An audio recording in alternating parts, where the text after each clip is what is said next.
Hello' friends, আজি unit plan লৈ আহিছোঁ। যিহেতু ইউনিট প্লেন হৈছে DLED আৰু BEDৰ ছাত্ৰ ছাত্ৰীৰ বাবে বহুত ইম্পৰ্টেণ্ট হয়। প্ৰথমে কি কৰিব, ফ্ৰণ্ট পেজ এনেকৈ এটা সুন্দৰকৈ ফ্ৰণ্ট পেজ বনাই ল'ব। ওপৰত নিজৰ কলেজৰ নাম দিব। তাৰপিছত দিব একনলেজমেণ্ট ধুনীয়াকৈ সুন্দৰকৈ লিখি দিব একনলেজমেণ্ট। তাৰপিছত আহিব আৰম্ভণি কৰিব ইউনিট প্লান গোট পৰিকল্পনা। ইন্ট্ৰডাকশ্যনত কি কৰিব, এনেকৈ সুন্দৰকৈ লিখিব। মই যেনেকৈ লিখিছোঁ দেখি ল'ব কি কি লিখা হৈছে। চাওক, এনেকৈ হৈ গ'ল। তাৰপিছত আৰম্ভণি যদি এটা পেজত নহয় তেনেহ'লে আৰু পেজ এড কৰিব। যিহেতু মোৰ অলপৰ কাৰণে এটা পেজত হোৱা নাই, সেইকাৰণে মই অলপ বাকী আছিল, ওপৰত চাওক লিখি দিছোঁ। তাৰপিছত কি কৰিব, গোট পৰিকল্পনাৰ উদ্দেশ্য এনেকৈ কেইটামান পইণ্টত লিখি দিব। 4-5টামান পইণ্ট দি দিলে হ'ল। মই যিহেতু ইয়াতে 4টা আছে, চাওঁ পিছফালে আৰু এটা আছে নেকি, নাই। মই 4টা পইণ্ট দিছোঁ ইয়াতে।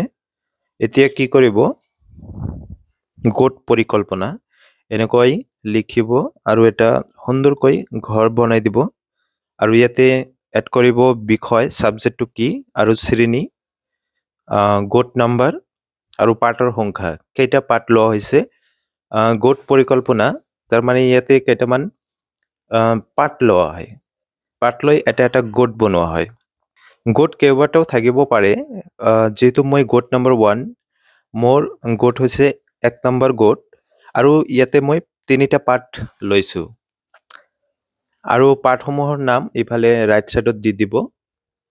আৰু পাঠৰ নাম কি কৰা হৈছে, যিহেতু শ্ৰেণী আছিল তৃতীয় শ্ৰেণীৰ গণিতৰ 3টা পাঠ লোৱা হৈছে।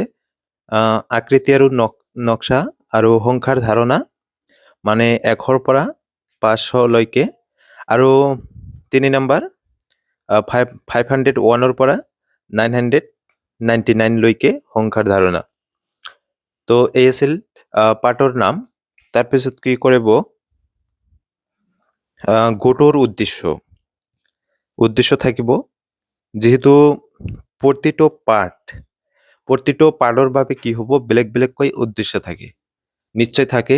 যদি জ্যামিতিক থাকে, জ্যামিতিৰ ভাৱে কি হ'ব, তাৰ কাৰণে উদ্দেশ্য বেলেগ হ'ব। আৰু যদি সংখ্যাৰ ধাৰণা, ইয়াৰ কাৰণে বেলেগ হ'ব। যিহেতু বিশেষকৈ কি হয়, যিহেতু আকৃতি আৰু নক্সা, 1 নম্বৰ পাঠটো আছিল আকৃতি আৰু নক্সা। তো ইয়াৰ কাৰণে কি হ'ব, ইয়াতে তো আৰু সংখ্যাৰ ধাৰণা নাপায়। ইয়াতে আকৃতি আৰু নক্সা, জ্যামিতিক যিবিলাক শ্বেপ আছে সেইবিলাকৰ ওপৰত আলোচনা কৰা হ'ব এই পাঠটোত। গতিকে ইয়াৰ উদ্দেশ্য বেলেগ বেলেগ হ'ব। সেইকাৰণে পাৰ্ট ৱাইজ কি কৰিব, উদ্দেশ্যবিলাক লিখি ল'ব। যিহেতু মই লিখিছোঁ ইয়াতে 3টা দিয়া হৈছে। তাৰপিছত সংখ্যাৰ ধাৰণা পাঠ আহিল। সংখ্যাৰ ধাৰণা চাওক, সংখ্যাৰ ধাৰণাত কি কৰা হৈছে, ইয়াতে মই 3টা উদ্দেশ্য এড কৰিছোঁ। তোমালোকৰ নিজৰ পাঠ হিচাপে তোমালোকে উদ্দেশ্য ফাইণ্ড কৰিবা আৰু লিখি দিবা। তাৰপিছত হৈছে কি, 3 নম্বৰ যিটো আছে, 3 নম্বৰ পাঠ, তাৰ কাৰণেও মই কি কৰিছোঁ, 3টামান উদ্দেশ্য এড কৰিছোঁ। চাওক, 3টামান উদ্দেশ্য দিয়া হৈছে। এতিয়া আহিব মেইন কাহিনী। এইটো হৈছে ইম্পৰ্টেণ্ট। এনেকৈ লেণ্ডস্কেপত লোৱা হৈছে।